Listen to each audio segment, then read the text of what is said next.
Welcome to the Joyful Writer Podcast, a place for writers to nurture their creativity, rekindle their love for writing, and cultivate a joyful author mindset. I'm your host, China Pace.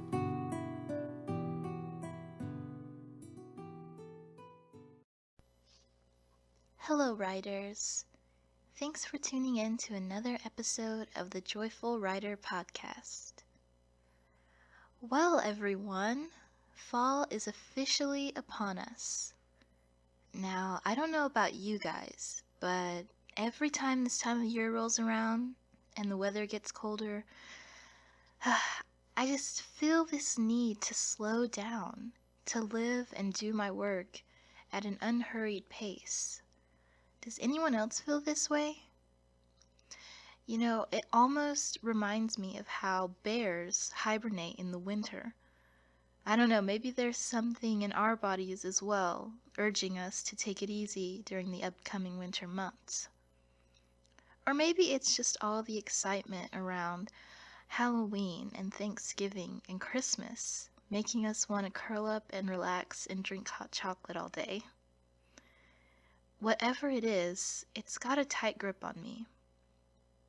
As we get deeper into fall, more and more these days, I find myself wanting to use up all my free time on slow, relaxing, joyful things. Things like watching spooky movies and reading poetry, and sometimes doing absolutely nothing. Can anyone else relate? Here's the thing. I absolutely believe that we need rest and play and relaxation as humans and especially as writers. But sometimes we get so drawn into the fun of filling our creative well that we don't actually get any writing done. So, how can we strike a balance between joy and productivity? How can we achieve a happy medium between slowing down and getting the writing done that we want to get done? Joy and productivity may seem like two things that don't go together, but I think they can. And one way I have tried balancing the two is by setting really small goals. I've talked about this before on my blog and elsewhere. There is nothing wrong with big goals, but I feel like larger goals should sort of stay on the outer edges of our focus. You know, we should always have the dream in sight, but not too close. Instead, setting little bite-sized goals for ourselves can keep us from feeling too overwhelmed. The smaller a task is, the easier it is to complete. And the more we complete, the more productive we feel. So, we're still getting things done. It's just without the pressure and the stress of huge daily goals. For example, instead of telling yourself to write 2,000 words a day, set a goal to just write for 10 minutes, or 15 minutes, or 20 minutes. Or, if writing sprints aren't really your thing, set a goal to write 100 words, or 500 words. Chances are, if you set a reachable goal like that, you'll finish it quickly, and then you'll be even more motivated to keep going. But the most important part about it is that it'll be natural. We'll keep going because we want to, not because we feel like we have to, or because there's some gigantic goal looming above us. Now, I personally am a big fan of setting timers. I do this not only whenever I'm working on my manuscript, but also anytime I have something to do with publishing or marketing or the podcast or anything else that's sort of business related that I don't always, clamor to do. I like to set a timer, usually 15 to 20 minutes, and then just go. Work as fast as I can, do as much as I can until the timer runs out. And you'd be really surprised how much you can get done in 15 minutes. It's shocking. Even when I do writing sprints that way, I often discover that I can get more done in a tiny little 15-minute period than if I had allowed myself 2 or 3 hours to write. It's really weird how that works, but it's interesting too, because it sort of lends itself to small goals. I just think our brain works better when we think that we don't have to do a lot. When we think, all we have to do really is this little bitty bit. And then while we're doing it, we actually start enjoying ourselves. And then we want to complete even more. And so I feel like that's the perfect balance of joy and productivity. But setting timers and doing writing sprints doesn't always work 100% of the time. I mean, there have been countless times where I have set a timer myself and then proceeded to just stare at the blank screen for the entire 10 or 15 minutes. I mean, maybe I wrote like 1 or 2 words, but definitely not a successful writing sprint.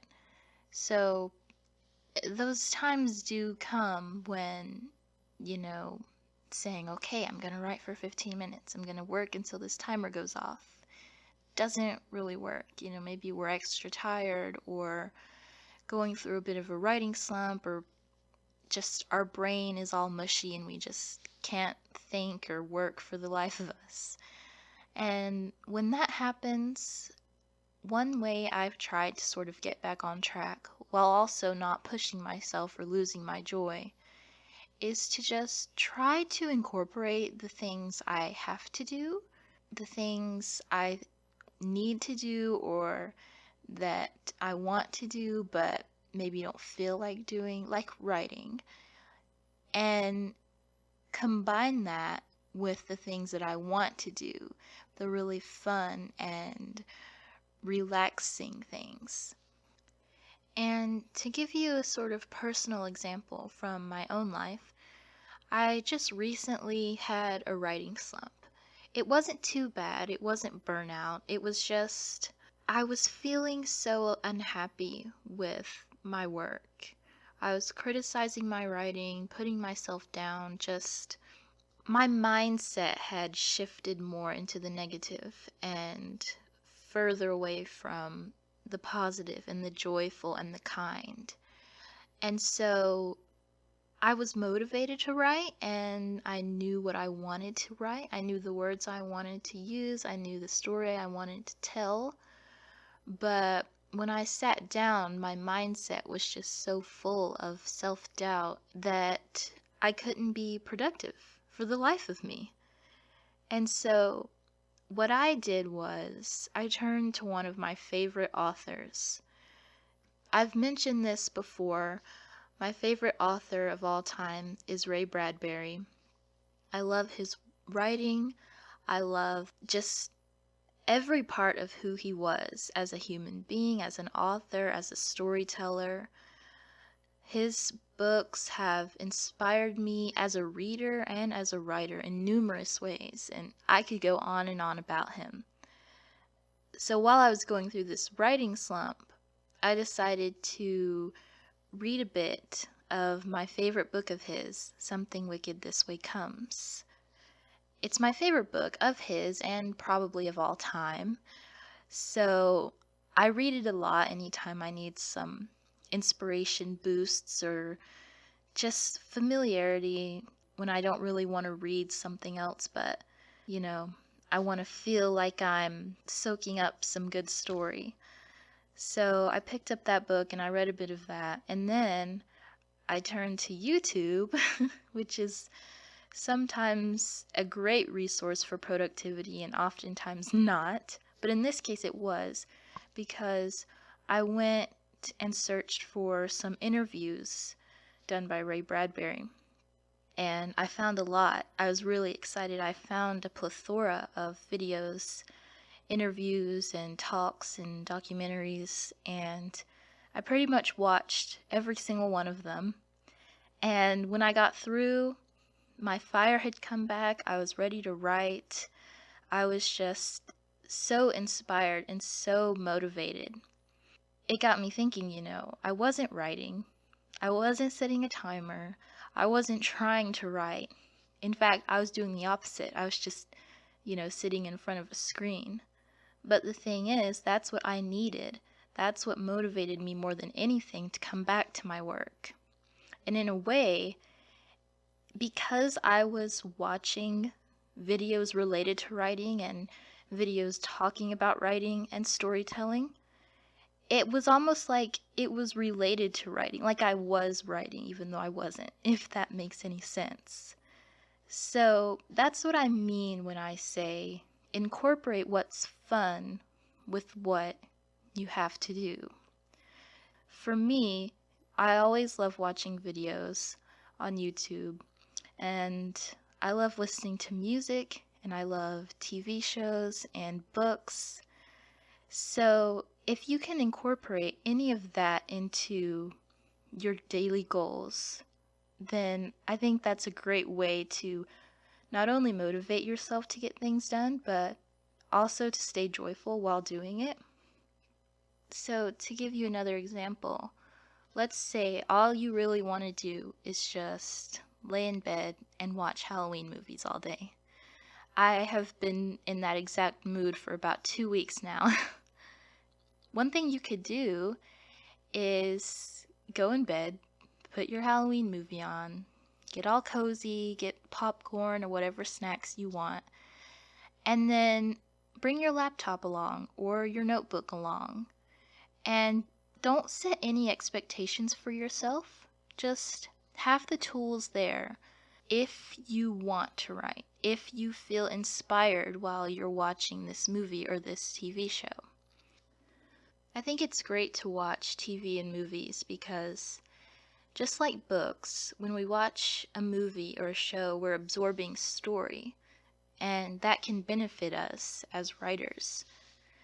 Oftentimes, when I'm watching a show or a movie, I'll get inspired about something completely unrelated to my current manuscript. It could be for a new story idea, and then, I'll jot it down or write it in my notes, and that ends up becoming story fuel, even if I'm not writing at that moment. I think that's why there's that phrase, a spoonful of sugar makes the medicine go down. Because if there's something we're not motivated to do, all we have to do is just sprinkle in a few things that excite us, that light us up, that relax us or inspire us or make us happy, and try to combine the two. And then the thing that we were unmotivated to do becomes something new. It's almost like it takes on a new form. And then it refreshes us to keep going and to work some more. So I think that's another great way. I've been trying that a lot these days because I'm in the Halloween mood spirit and I just want to watch creepy shows and all that good stuff. So I'm definitely working on trying to incorporate that into my writing and use that as a way to stay joyful and productive at the same time. The last tip I want to give you guys is, I think, the most important one, and that is to just give yourself time to rest. Give yourself space to rest and to take a break. Sometimes we have the best intentions, but if our bodies need rest, if our minds need a break from writing all the time, then all the tips and tricks in the world aren't going to solve anything. The only thing that's going to help is just resting and allowing ourselves to rest. I think sometimes we rest and we tell ourselves we're resting, but we're not allowing ourselves to rest because our minds are still turning and mentally we're berating ourselves for putting off all the things that need to get done. So let's not do that. Let's just be completely kind to ourselves and just, if we need to rest and take a long break, just do that and do it joyfully because it's what we need at the moment. You know, you may feel like you're being unproductive if you're just watching movies all day or reading books or putting off your manuscript for a few days or a week to do fun things with your family or take a walk or draw something. But those things could actually end up making you more productive in the end. Those things could actually end up becoming fuel for your creativity and for your next story idea. Those things could make you a better writer because we can't write when we're exhausted. We can't perform the best when our brains are fried. We need time to rest and we need time to do what inspires us. Because what inspires us now very well may become our next greatest story tomorrow. So if you find yourself, like me, struggling this season to find a balance between joy and productivity, I urge you first of all to try small goals, to just set a timer and try to get done as much as you can in 10 or 15 minutes, or just eliminate the timer altogether and just set a really small, really reachable goal for yourself for that day. And if that doesn't work, then try to incorporate your loves with your work. So write while listening to some of your favorite music, or put your favorite movie on and then have your laptop off to the side so that you can jot down any ideas that come to you. And lastly, if none of that works, just rest. Just relax. You need it, and you need to give yourself that gift because it's very important for us writers to get the rest that we need. Well, that's it for now, writers. I hope the autumn season is treating you well. I hope you're staying joyful and loving every part of your writing journey. Thank you for listening, and I'll see you on the next episode.